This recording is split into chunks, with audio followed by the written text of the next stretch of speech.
to my channel. I am here with my best friend, Julia. Hey y'all, what's up?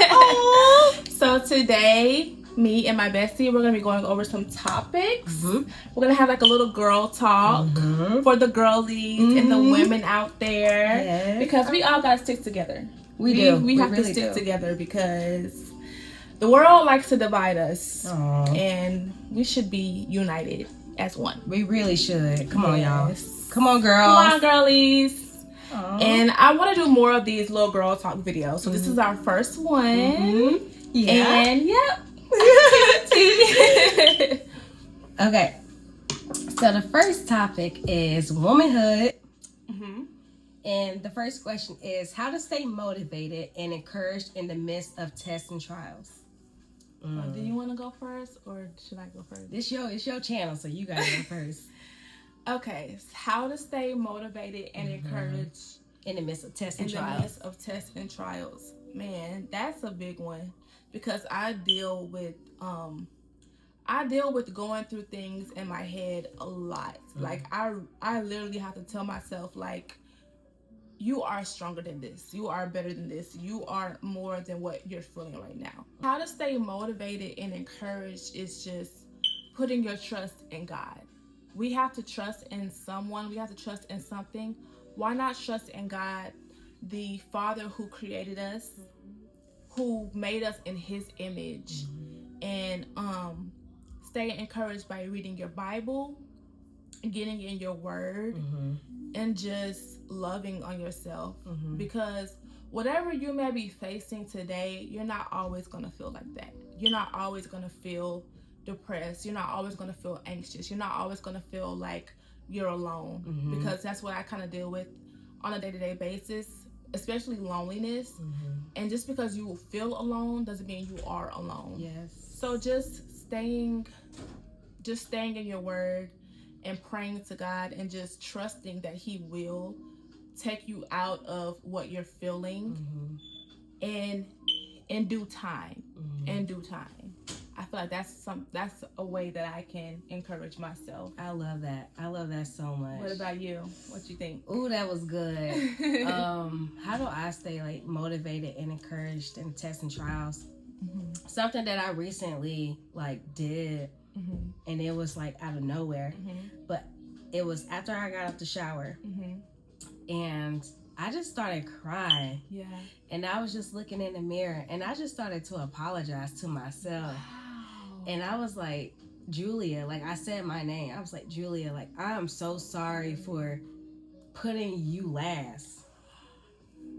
You know what I'm saying? It's so crazy because I was writing in my notes the other day. I said, I'm sorry for all the times I put others before you. I literally wrote in my notes. I said, I'm so sorry for all the times I put other things, other people before you. Like, I literally had to write that to myself. Someone just told me just started writing it down. I didn't have a journal and a pen at the moment, so I just wrote it in my notes. That's crazy. That's so crazy. Now we on one accord. We are always on one accord, Dang, though. That's so crazy. Dude, I'm telling you, I was in the mirror, and it just happened out of nowhere. And I just told myself, like, Julia, I'm so sorry for, like, literally what you just said, putting other people, like, pouring more into others than what you pour into myself. And I just apologized to myself.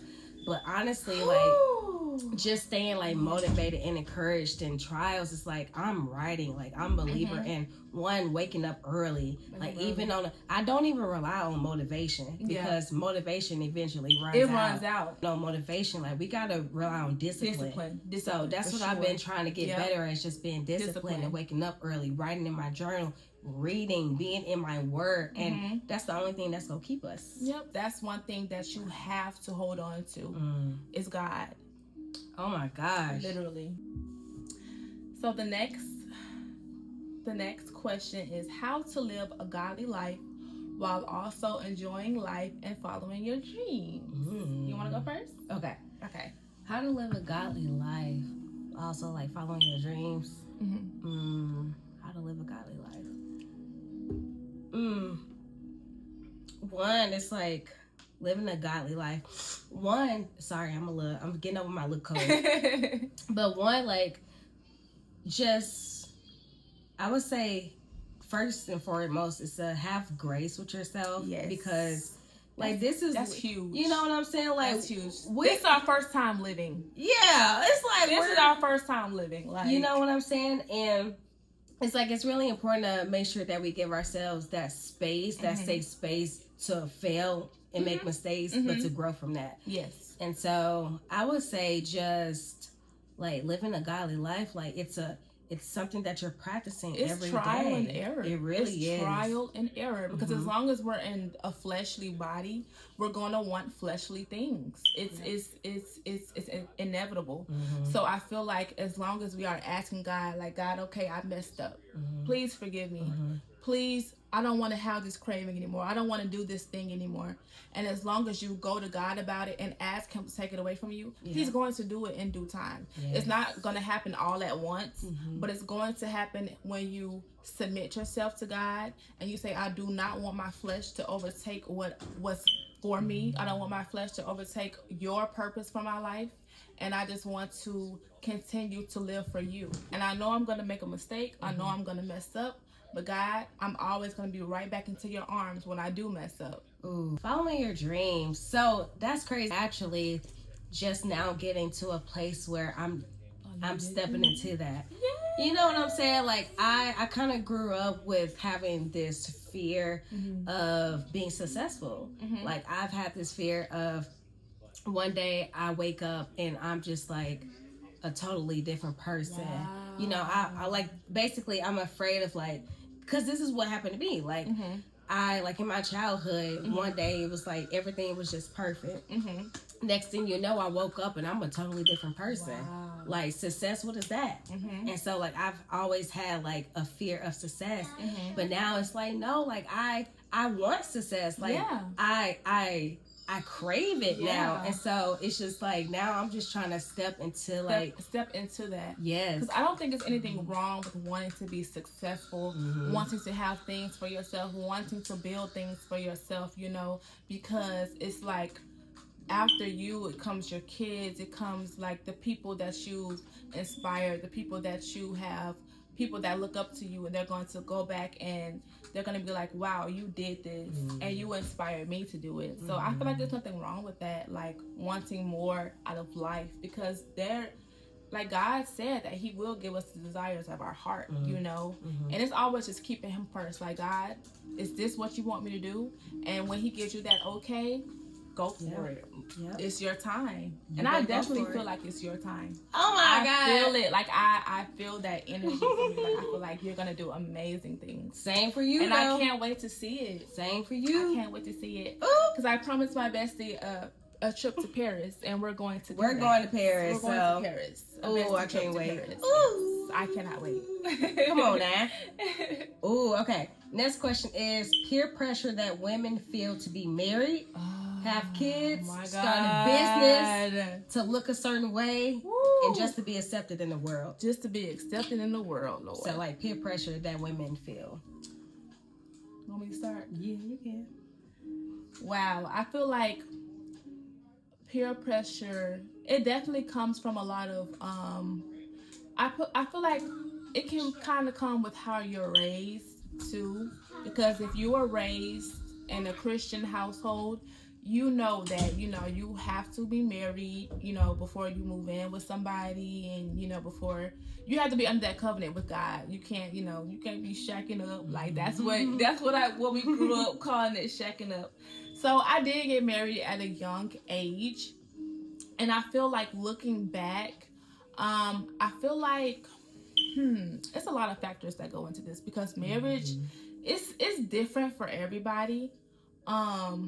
Had I had more information, more knowledge on myself, on finances, on credit, on just a lot of more things, I wish I would have, you know, got myself together before I did get married, because I would have known, like, how to navigate this or how to do this and do that. But it all comes with learning. It's a learning experience. So I feel like it's a beautiful thing to be married.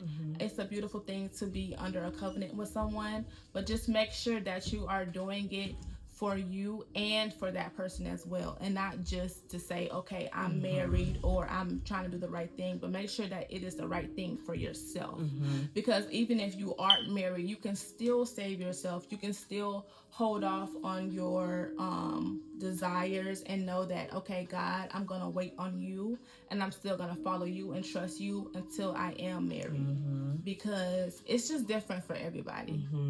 Because there is a lot of peer pressure in the world, and if you aren't married right now and if you're single, I feel like you should love on yourself, and you should keep God first until you find that man that's going to lead you. Because when you do get married, you have to submit yourself to your husband. You have to submit yourself to your fiance, and know that God is going to cover both of you guys.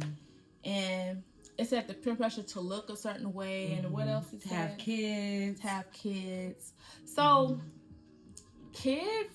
So me and my husband, we had our kids pretty early, and we were not like planning on having kids. They just came. So I always tell my friends, I say you should wait until you know you want kids and that you are ready for kids, because kids is a huge adjustment, and it changes the dynamic of a relationship 100%. Like, it changes the whole, because it's a whole other human being you're bringing into your relationship, into your marriage, into your partnership.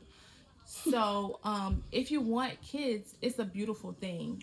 But if you know you're not ready financially, mentally, physically, spiritually, if you know you're not ready for kids, don't just have them just to say, oh, we had them.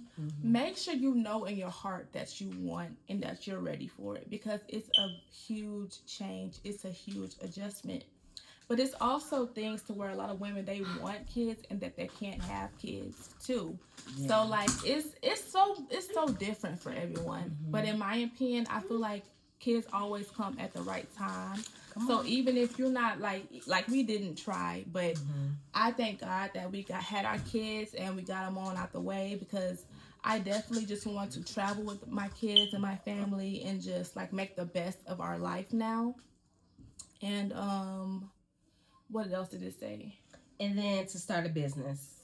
To start a business, peer pressure. Yeah, I feel like it's a lot of peer pressure on women to just kind of like be this like boss woman, like. And one day I do want to be a boss woman. Like, I do want to have my own business.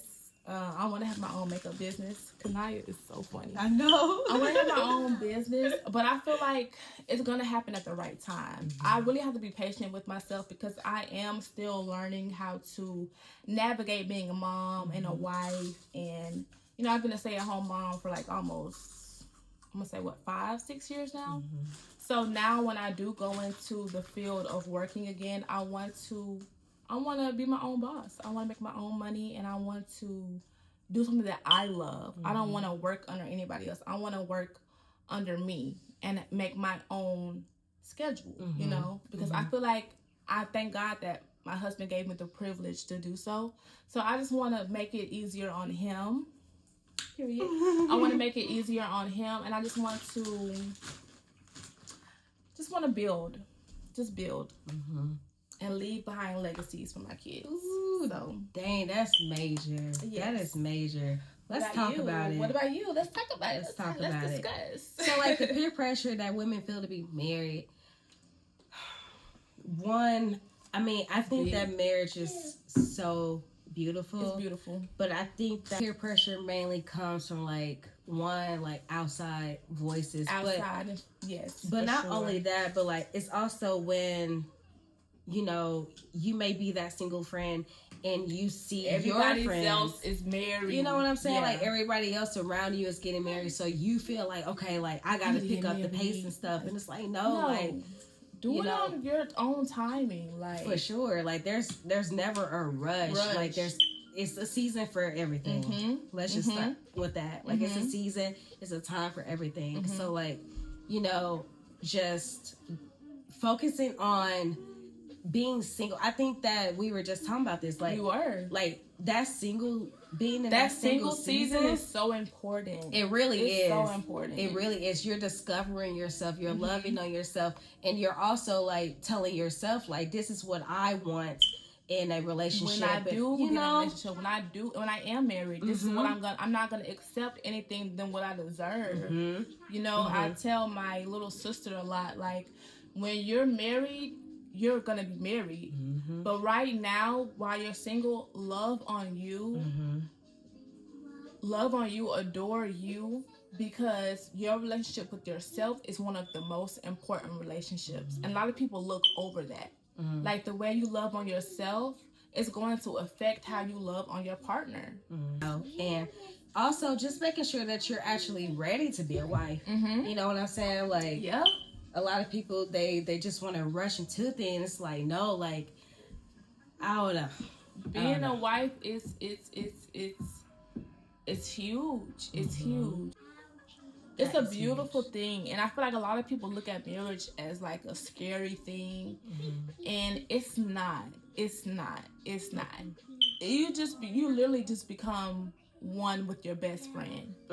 But you just have to make sure that this is the right partner. This is the right person. That's all it is to it. Like, you have to know in your heart, and you will. Oh yeah, you definitely will, for sure. And then, like, the peer pressure to have kids. So a lot of people have been asking me and Peter, like, you know, when y'all gonna have kids? Y'all ain't have kids yet? No, we haven't. You know what I'm saying? Like, we're still young. You know what I'm saying? And we get asked that all the time, and it's okay. Like, that would drive me crazy. It low key does, because it's like, can we have some fun? Can we live? Can we travel? And I tell her too. I'm like, y'all need to wait. I'm in no rush. And that's what I be trying to tell people. Wait as long as you can. I am in. Yes, I want kids so bad. Like, I really do. Like, I wouldn't be mad. Like, she's gonna be a great mom. Oh my God! I just know it. But right now. Right now, I feel like y'all just need to just do y'all. And we're still, like, newlyweds, kind of. Like, we're in our 3rd year now. So it's like... And that's not too long. Yeah, really. It's really not. It's really not. So we're still learning each other. You know what I'm saying? Like, we're still growing. And we have so many things to do before we have kids. But, like, it's literally in the Lord's hands. Like, if I was to be pregnant right now, then... Hallelujah, you know, praise the Lord, you know. But at the same time, like, there should never be pressure to have children just because everyone else is, or just because you're married. Exactly. It's like, there are couples too that don't even want kids, and that's okay. I'm never gonna be that person that's like, oh, you need to have a kid because you're married. Oh, you're gonna be 40 soon. You need to go and have a kid. Like, no. If that woman says she doesn't want kids, she doesn't have to have kids. That's her. That is her body. No one really understands. Like, when you become pregnant, the things that you go through in your body. The fact that you are never the same after you have a baby, your brain chemistry is changed from the moment you find out you're pregnant. Like, everything that you go through postpartum, you can be postpartum for 5, 6, 7 years. Like, it's nothing to play with. So that's why I always tell my friends to wait as long as you can. And thank God, when you have a baby, I'll be so happy for them. But I feel like now, she should just love on herself, love on her husband, and just live y'all's best life before the kids come into the picture, because you can make memories and say, okay, we did this before the kids. Right. Because me and Kenny, we did have our babies really early, and we didn't really get a chance to just be me and him, because when we had Kanaya, it was me, him, and Kanaya.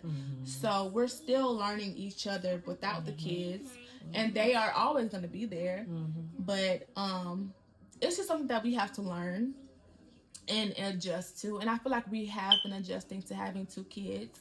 But if you are married right now and if you want kids, that's a blessing too. But if you don't want kids, that's a blessing in itself too. Because you don't have to have kids right now. Yeah. It's always you can wait.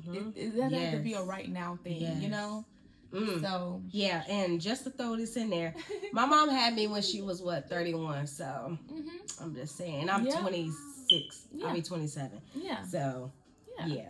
And then the other question was like the peer pressure to look a certain way just to be accepted in the world. And I think that's so, oh my gosh, it's just, this is part of the reason why I don't even have social media anymore. Because, you know, when you're on social media, you're literally, you are so influenced. To me, it's like when I was scrolling, everybody was looking the same. I'm not gonna lie. Wow. Everything I couldn't, you know what I'm saying? Even see like who looks different. I really couldn't. And you know, there's just like this, like you have to wear tight fitted clothing. You have to, you have to just always like show up in your very best way. And it's like it's okay to just like look plain Jane. You know what I'm saying? Like let's bring that back. You know, it's just be comfortable in your own true beauty. You know, like God, he when he made us in his image, like how dare we try to go and correct that or correct that? You know what I'm saying? Like we're literally made in his image. Yeah. So I never want another woman to feel like her natural hair isn't beautiful. Oh, I'm about to cry. Aww. You know what I'm saying? Like, and I hate it. Like, I hate how they be like, black women can't grow their hair. It's like, yes, you can. Yes, we can. You know? Yes, we can. And it's so crazy because it's like I'm literally on my healthy hair journey right now. And it's like, I feel like I wish like years ago, I wish that I like would have been like, okay, let me just wear my hair. Let me love on my hair. Because it's like now looking back, when my hair was healthy, I could have been like growing it. I could have been taking care of it. But I was like, no, I want to do this. I want to get this style. I want to get this style because I have to look this way. I have to look that way.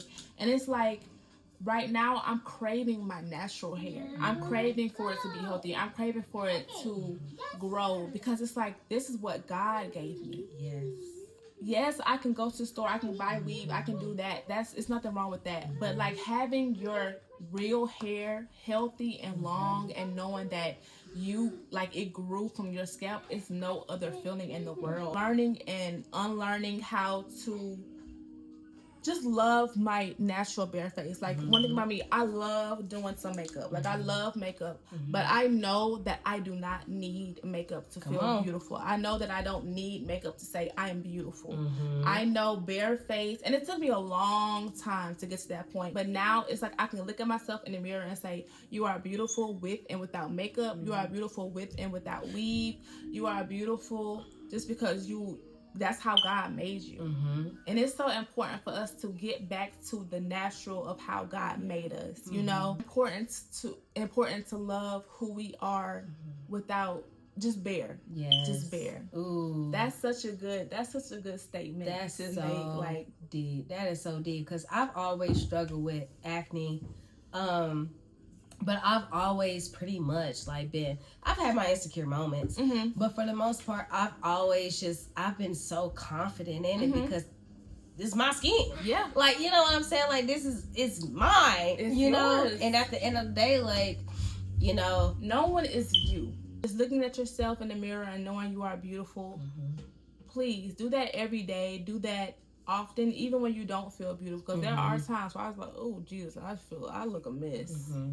And the fact that, like, my husband, he never makes me feel any less of what I am. Like, even when I was pregnant, I remember being pregnant and I just felt so, I did not feel beautiful at all while I was pregnant. And he would never make me feel less of myself. He would always call me beautiful. Even I was all big and just growing and having so many hormones going on, he will always make me feel beautiful within myself. And I had to learn, you know, even after I had my babies, I had to learn how to love myself again because there's so many changes that you go through after you give birth, and you have to really learn to love that body that your body went through so much to carry a life into this world. And it's so important to love that body, no matter how it looks, you know? Ooh. You know? Because when I'm pregnant, I'm going to be like, Shekinah. Girl, you're beautiful. You're still beautiful. Oh, my goodness. And I think that's a good reason to why I also got in the gym last year. Last year, I got into the gym really, really heavy. And it's like the love that I had for my body while I was working out, because it's like, okay, my body gave me my kids, and now my body is still here with me in the gym, working out, trying to gain muscle. It's like I've gained so much respect for my body, because it's like what we go through mentally on a every month, really. Yeah. The hormone changes we have to Crazy. face, the luteal phase, the Baby. every phase we have to face at being a woman. Yeah. The hardships of being a woman, and we still show up for ourselves, and we still love ourselves, we still give ourselves grace. I think that's one of the most important things to do as a woman, is to give yourself grace. Come on, y'all, because we fire. For real. I ain't gonna lie. We fire. Okay. Well, we're fire. Yes. Oh my gosh. Okay. And then this is the next one. How to improve yourself as a woman. You want to go first? I can definitely go first. Okay. I really like that question because, one, I feel like the typical answer would be to, like, you know, do the spa days, you know, make sure that you're taking care of yourself on the outside. But I think it really starts on the inside. Like, how to improve yourself as a woman. Like, one, speaking, like I said earlier, like, looking into the mirror, speaking life into yourself. You know what I'm saying? Because, one, a man could never, like, how can I say it? A man can never... He can't give me. What am I trying to say? Like what we already have. Yeah, like he can't. A man can't give me my value because exactly. You know what I'm saying? We already have value. Have that. Yes. You know, they can only add to it. You know what I'm saying? But I would say to one, start with the inner work. Do that inner work. One, work on your attitude. Yep. You know what I'm saying? Like, beauty isn't just looks and all of that. Like, you can be a 10, but your attitude is a 0. Is a 2. Negative 2. Like, you know what I'm saying? So just like really, and even myself, like I'm still working on myself, improving as a woman. Same. You know? So one, that would be my answer to just one, work on your inner self. I love that because God has made us. So I feel like to constantly improve ourselves. Okay, say bye-bye. Bye-bye.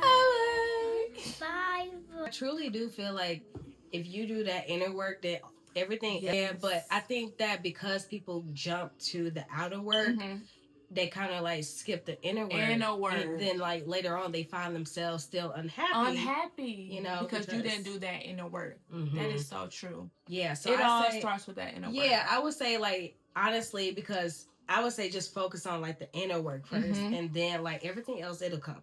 You know. Okay, and then hygiene. As a woman. Ooh, you want to go? Yes, I will start. It's so important to have good hygiene as a woman, as a human in general, but just as a woman, especially as a woman, baby. As a woman, and then I have to raise a daughter too, so I'm gonna have to show her how to take care of herself. You know, I feel like you always need to start with that antibacterial soap, baby, because that's gonna kill that bacteria that causes that odor.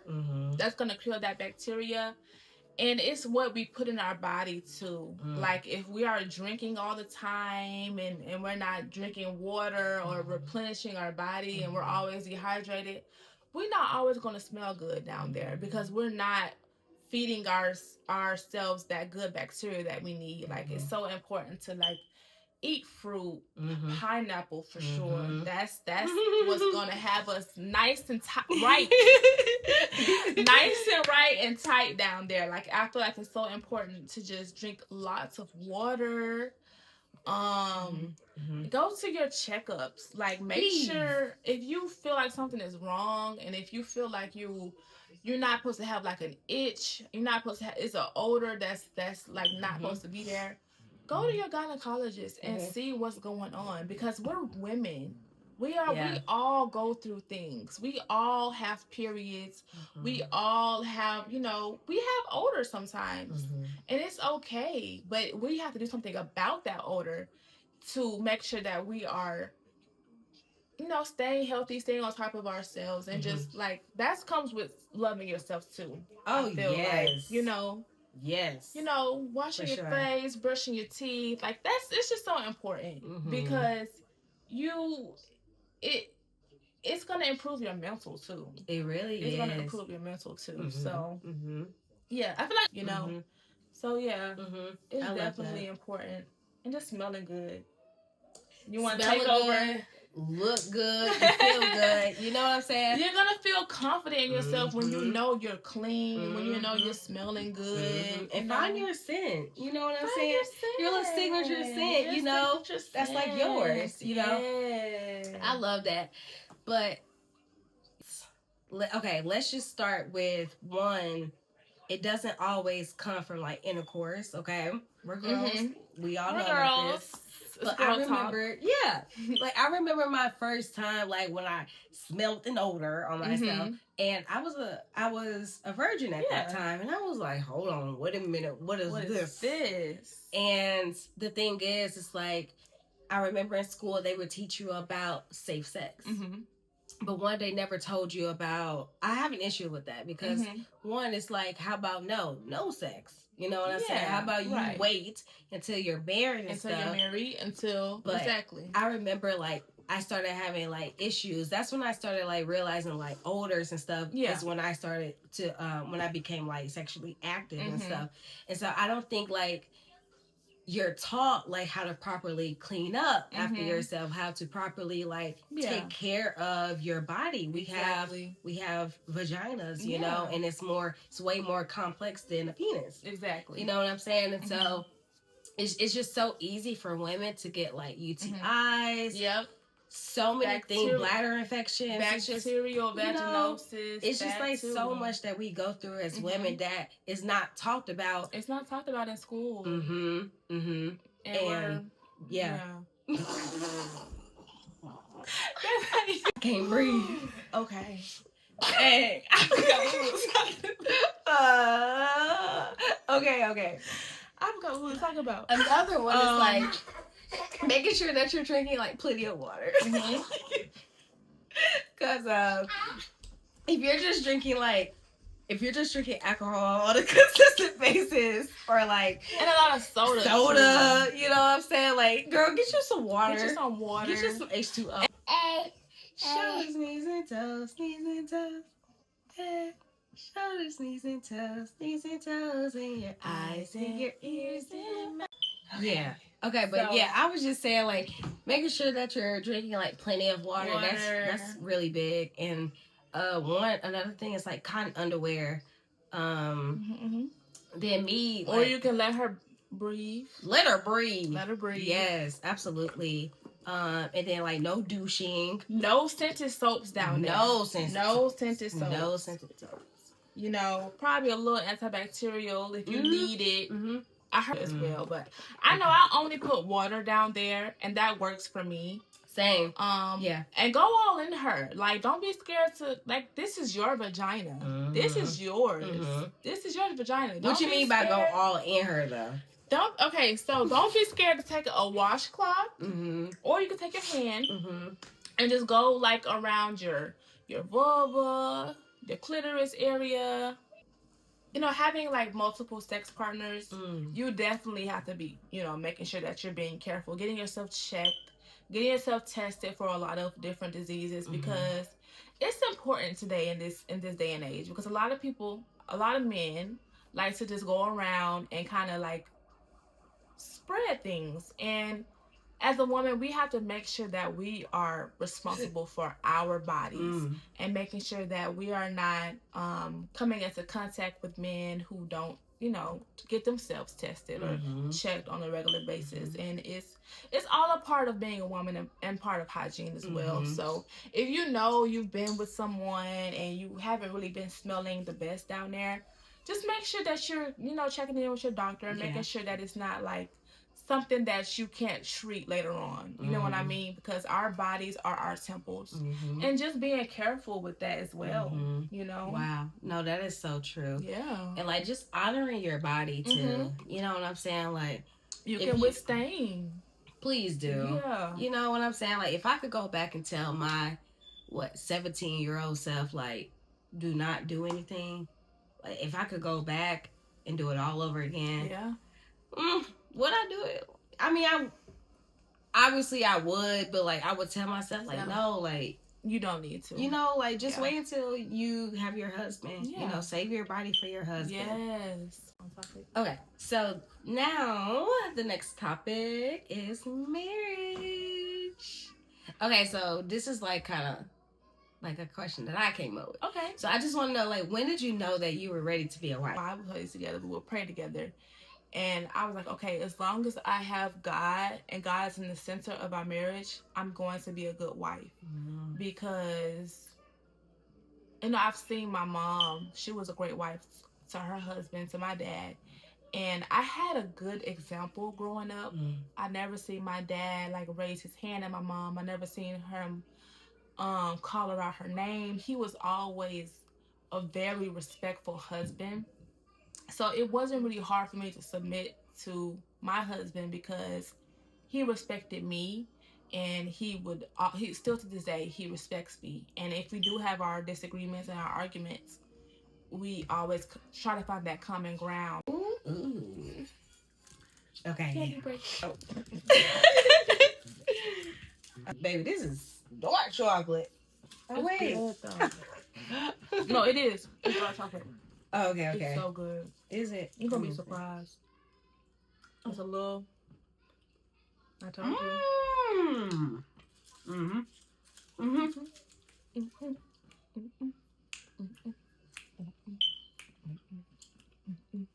That's good. Mm-hmm. Mm-hmm. Mm-hmm. How did you know you was ready to be a good wife? Okay. Can I use this real quick? Yeah. But yeah, how did I know that I was ready to be a wife? Honestly, I mean, okay, so like growing up, I kind of always knew you wanted to be a wife. I always knew that I wanted to be a wife. Mm-hmm. Like I remember writing in my diaries about like the type of husband and the family that I wanted. Aww. And I'm not gonna lie, like God literally gave me that and more. Aww. You know what I'm saying? Like I don't have the kids yet, but like He literally gave me everything but beautiful. More. Mm-hmm. What I was looking for in a husband. But honestly, I'm not gonna lie. When I actually knew when I was ready to be a wife, mm-hmm. was probably when we had our biggest like fight as a married couple. Mm-hmm. I'm not gonna go into details, but it was literally like the biggest fight that we've ever had in our 4 years of knowing each other. Mm-hmm. And it was after, okay, so basically I grew up and I would witness like my mom run away from like very intense situations, like arguments, whenever her and my dad would be going through something. Mm-hmm. And I was very young and I didn't even realize that I had picked up on those things. Yeah. And so in my marriage, like when we would be early on in our marriage, when we would be going through something, I would always like just get in the car and like drive away, like straight up, like run away. Mm-hmm. And I realized like the toll that had on him. Yeah. And I remember when he was like, look, like this is making me question like if I can have kids with you. Wow. Because I don't want you to leave our kids. Mm-hmm. When we're going through something very like, you know, intense, I don't want you to up and leave our kids. Wow. Not take the kids, but just like straight up leave. Just up and leave. Right. And it makes sense that he would like wonder, question about that. Yeah. And that made me realize like, man, like I can't just go based off of how I'm feeling. Mm-hmm. I have to take into consideration how my husband, how that makes my husband feel. Yep. And I think that's when I realized, like, I have to be a wife. Mm-hmm. I have to submit to my husband. Even when you don't want to. Mm. Even when you don't even feel like it. Like, you have to show up as it every day. Yeah, that's the thing. People are just such in a hurry to like be this wife, but it's like, do you know what it means to be a wife? It's more than an aesthetic. So the last one, well, this is the second to last one. Mm-hmm. It says how to balance yourself as a mother, wife, and make time for yourself. Mm-hmm. Mm-hmm. So this is a good one because I'm still learning this balance till this day. So I feel like what I like to do now is I've been waking up like an hour early, an hour too early, so I can get in my devotional. I can listen to my worship music, maybe some breakfast, maybe some coffee. Spend some time with myself to really just think, really just pray, really just tell God um, what I need Him to work on within me and through me. And I recently, joined a worship group because I needed to do something for myself outside of being a mom, outside of being a wife, and I still want to find, that career path that I'm wanting for. But I'm waiting on God to give it to me on His timing and not just on my timing, because I'm just so ready. Oh God, I want to do this. I want to do this. I want to do that.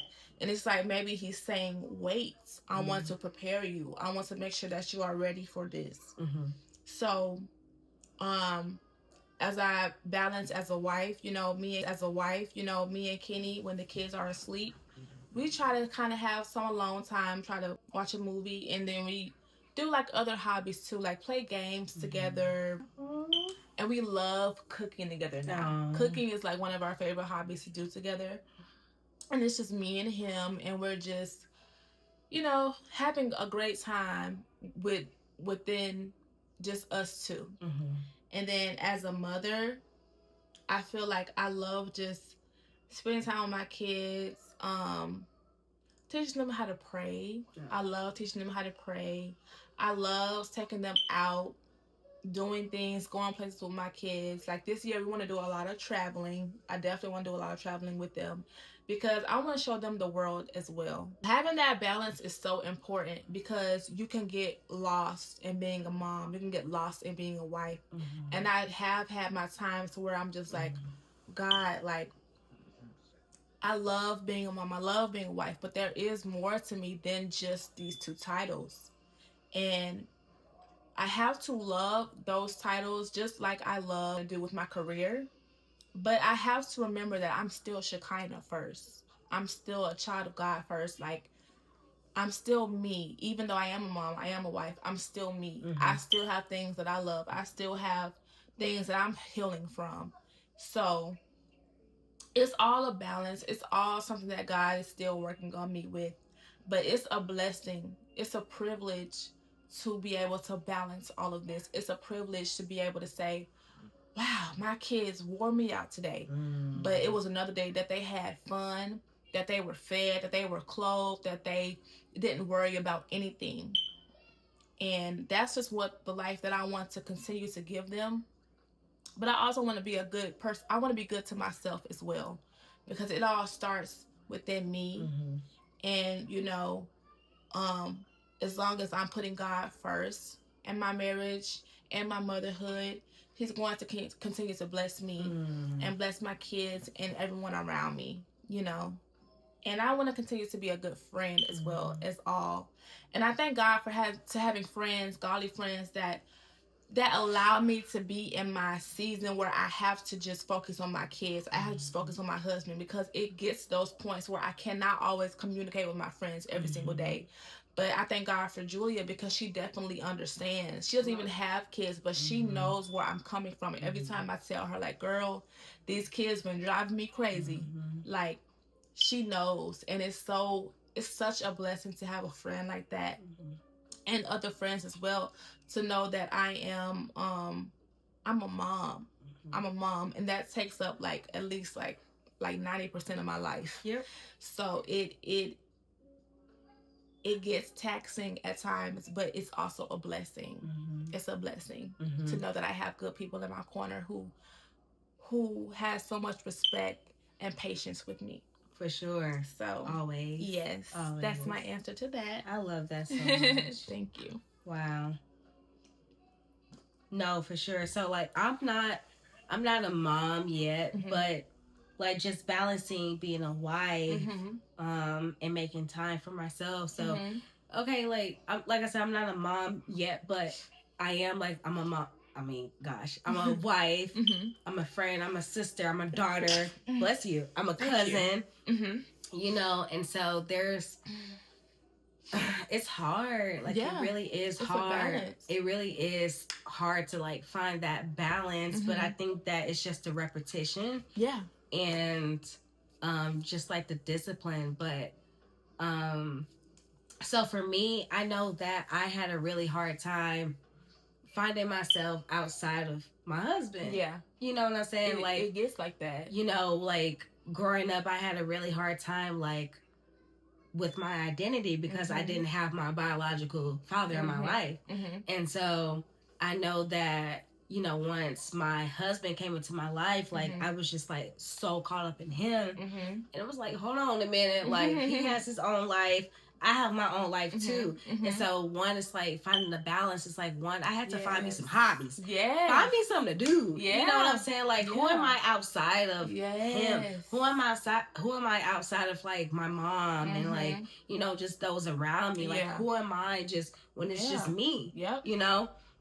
And so I think that me just spending a lot of time like alone, you know, in a isolation season. I think that people view it as like an isolation season, like it's negative. Like, no. Like, and that's why anyone who knows really me, find yourself. Look, anybody who knows me, they know I take my isolation seasons very serious. Look, I take them so serious because it's. And one thing I love that you do too, you will let me know. She will let me know. She'll be like, she said, hey, I'm finna go off grid a couple months. I love you, but I need to just refocus, regroup. And I'm like, okay, I definitely understand. I love you, and I'm praying for you. And that's I think so important. And I think it's really important, like, that you have people in your corner to like understand, like, one, like, she's not doing this out of a place. You know what I'm saying? Like, it's important to have. She people. needs this. Yes, yes, and like just people who are gonna give you like that grace to do that. You know, but like I'm also like this is gonna go into like our next topic, but like I'm just like one like just balancing, like just like work-life balance, you know what I'm saying? Like just everything is just about a balance, it's you a know? balance. And I'm balancing being a wife. I'm balancing being a friend. Like me personally, like I'm still learning how to be like, I'm still learning how to one, show up for myself.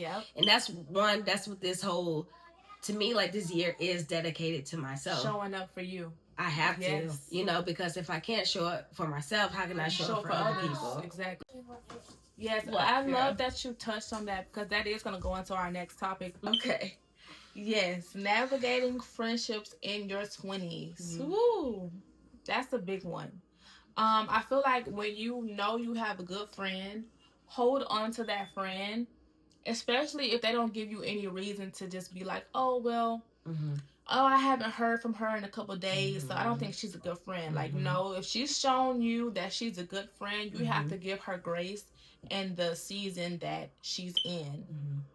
I have friends who, you know, live in other states from me that we talk from here. We talk from time to time, and you know, I'm not always going to be able to see them in person, but I still honor and cherish that friendship just like they lived in the same state as me, because that's always going to be a friend. If I know I need to call and text them and I need to talk to them, they will be there for me.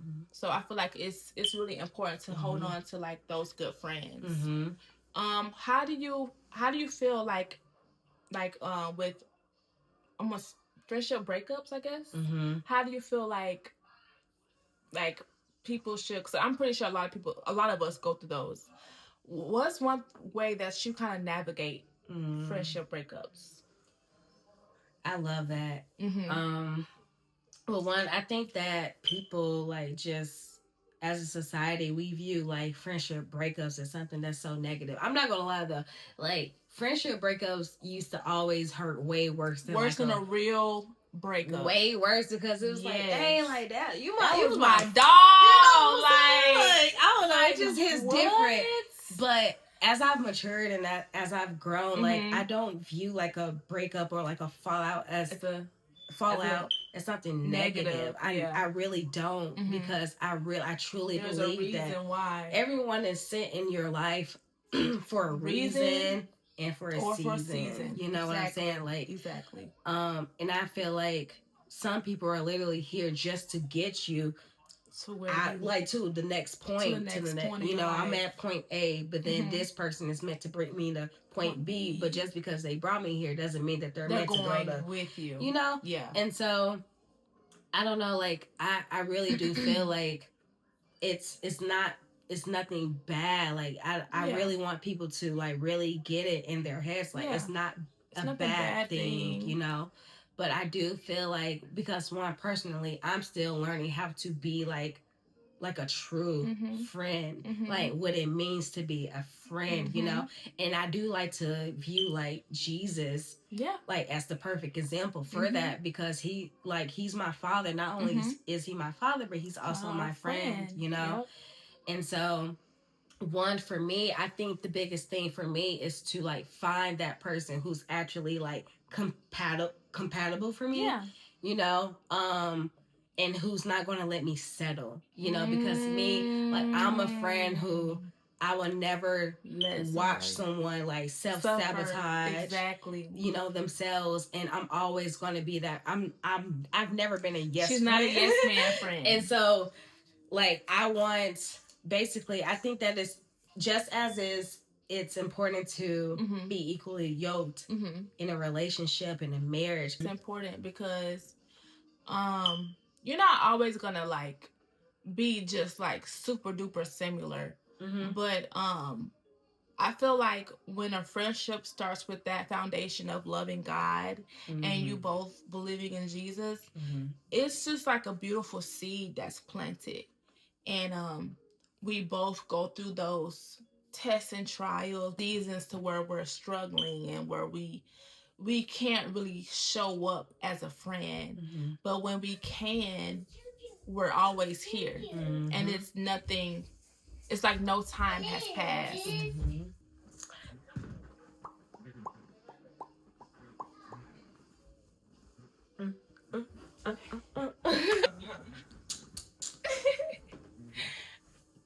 To a point where you feel like a friendship is not pouring back into you, and you feel like you've done all the pouring and you've done all the work and all the communicating, and you feel like you're at a crossroads, it's okay to tell someone like, hey, in this moment, I cannot show up for you as a friend. I love you with all my heart. I'll never, it's never been like I hate you, or it's like you're not, like you're written off out of my life. It's just like a silent, like, in this season of my life, I cannot call you a friend. I don't think you'll be able to show up as a friend. And that's okay too. Because like you said, it's not a negative thing. Because maybe God has this person at this place and you at this place, and he just needs to work on you both separately. Yeah. So it's a lot of people view it as like a negative thing, like you were saying, but you never know what God is doing behind the scenes. You never know. And if he sees fit to bring you both back together, where you both are the best versions of yourself, then so be it. But always take that time out, because if you are going through a friendship breakup, or you're like in the process of saying, hey, I don't think this person can be my friend any longer, pray on it and give yourself grace, because we're still learning how to show up as friends. I'm still learning. Like, I don't think I've always been the best friend in the whole wide world, but that's why I ask God, give me the tools and give me the things that you need to give me, so I can give my friends, I can give my peers, my associates what they need from me, and I can show up and not just show up and, oh, what do I want from my friend? What does my friend need from me? What does my friend need from me? How can I show up for my friend spiritually, emotionally, mentally, physically? How can I show up for my friend? And that's showing up for yourself first. Yep. Because you can give until you have nothing left. Literally. That goes for family too. That definitely goes for family. That goes for like any relationship. Any relationship. You know? So did you want to kind of like piggyback off of what I was saying? Yeah. Like for me, I think that one, it's like I am in a season in my life where I do want to, you know, just literally pour into myself and show up for myself, because I noticed like last year, I'm not gonna lie, I was just showing up, showing up, even when I couldn't, you know, when I felt like I really couldn't, I was still showing up. Yeah. And I just like, because it drained you. It really did, but it's only because of like the heart that I have. Like I always want to see, like, no matter what, I just want to see like those around me happy. You know, but it's like so I really have to make sure that I'm taking care of myself so that I can show up in my marriage. I can show up in my friendships. Call it selfish. Who cares? Yeah, right. It's time to be selfish, though. It really is. But I'm not. And then another thing, though, like as far as like friendships, I will say it's important to like take ownership of yourself and like your actions and how you make other people feel. Exactly. Because I'm human, you know, and I'm not afraid to admit, like, I have been a terrible friend in some friendships, you know what I'm saying? And not on purpose. It's never intentional to, like, be like, I'm just going to be a bad friend, right? Yeah. But I have learned, like, one, it is just so important to be, like... intentional with your friendships and just making sure that you're equally yoked so that nothing is ever forced and that it'll all just flow, you know. But also I think my biggest thing for me is like I just want to make sure that being equally yoked, like I have people, I tend to pour a lot, and it's important to have that reciprocated, right? So you can't just be the only one pouring into other people's lives, but and nothing is being poured back into you. Yeah, it's important that both people are like pouring into you, and you know what I'm saying, and like just being real with each other, you know. Like I said, I'm never gonna be that yes friend. So if you looking for a yes friend, it ain't me. Because I'm gonna tell you straight up, and it's like I'm never gonna watch you just like sit around and just be complacent. Exactly. I'm just not. Yep. And I feel like it's important to have a friend like that because, you know, having a friend that'll just sit and just watch you struggle or just watch you go through the same cycles and not say anything to better you or not say anything to try to help you become a better person, I don't think you could call that person a friend. That could probably be like an associate, but that's not a friend. Because a real friend will tell you the truth. A real friend will tell you right from wrong. A real friend will tell you even though it gets uncomfortable. They will say, hey, you need to work on this. I love you so much, but this is not going to make you a better person. This is not going to take you to that next level that you want to be in. This is just going to keep... You're going to keep going in those same cycles, and I don't want to watch you do that as a friend. If I'm a real friend, I want to let my friend know that because we're growing. We're not always going to be the same age. You know, we're growing. We're going to be starting families one day. We're going to be starting different careers one day. And we just need people in our corner who's going to push us to become our best selves. And it's so important to have a friend in your corner who's going to just tell you the truth, but also pray for you and also want the best for you. And show grace too. And that's another thing. I'm not going to lie. I used to struggle like really bad with showing grace. You know, and like even in my marriage, like I struggled with that, with showing grace. But I've been learning, and I've been like taking the time to like look in the mirror, like you know what I'm saying. The things I was pointing out in my friendships, I'm like, well, hold on, why is it that I'm pointing that out? It's because I see that in myself.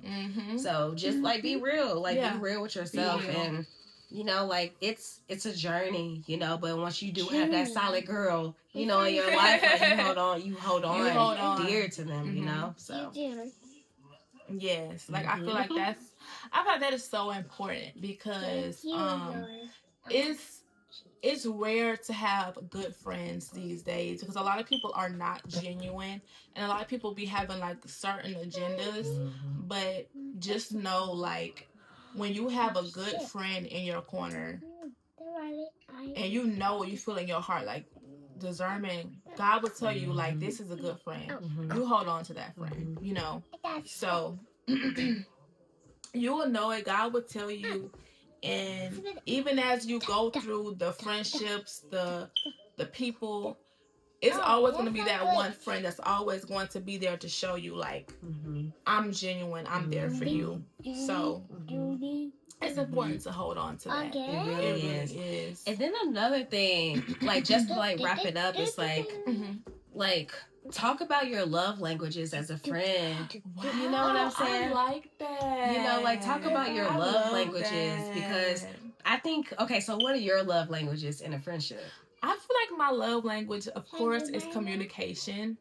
I feel like my love language is definitely like going places, eating out, probably like going like window shopping. Like let's just go, let's just find something to do.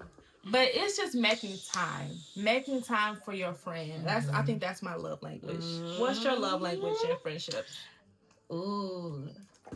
Be careful, Kanai. Don't What's get water my on that love phone. languages in my friendship? Don't get water on. I think definitely one, communication. And that's something that I'm even like getting better with. You know what I'm saying? Communication in a friendship. And then just like quality time. And I think it's kind of like the same in my marriage. Yeah. Like, I mean, in my marriage it's like physical touch, but yeah. Quality time for sure. But me, I'm not gonna lie, like I'm kind of like a low maintenance friend. Like I am too. Like, so when I say communication, it's just like if I'm going through something, every day. If I'm going through something, or just like, I don't know, just like affirmations. Yes. You know what I'm saying? Like, you know, I love you. Yes. Like, I'm here for you. I'm praying for you. I love that. Yeah. Okay, but I don't have to talk to you or see you every single day. I don't.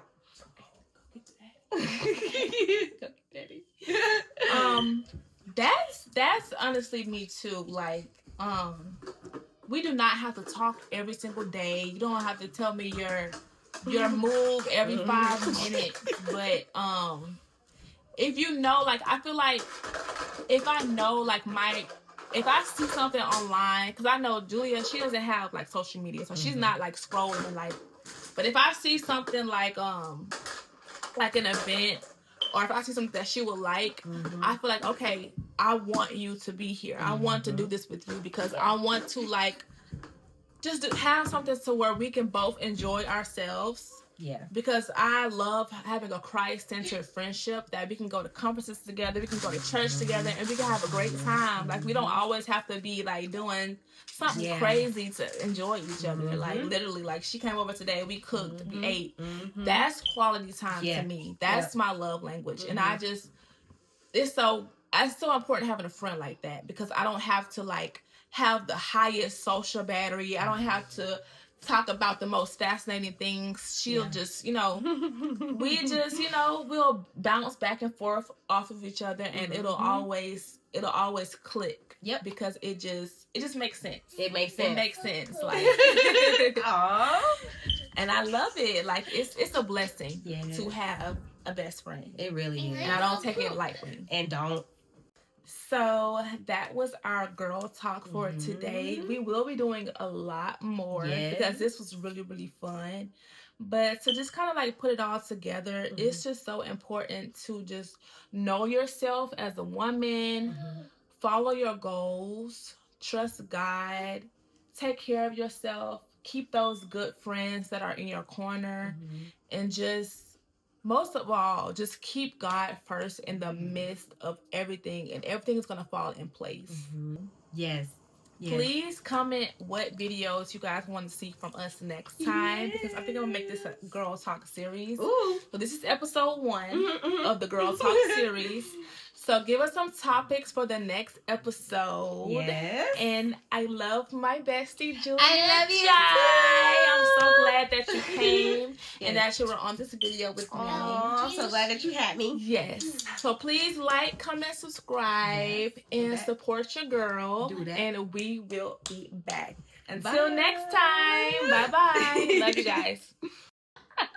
That's how you know we're best friends. Each time's like, Yeah. Oh my gosh. No, honestly, like, seriously.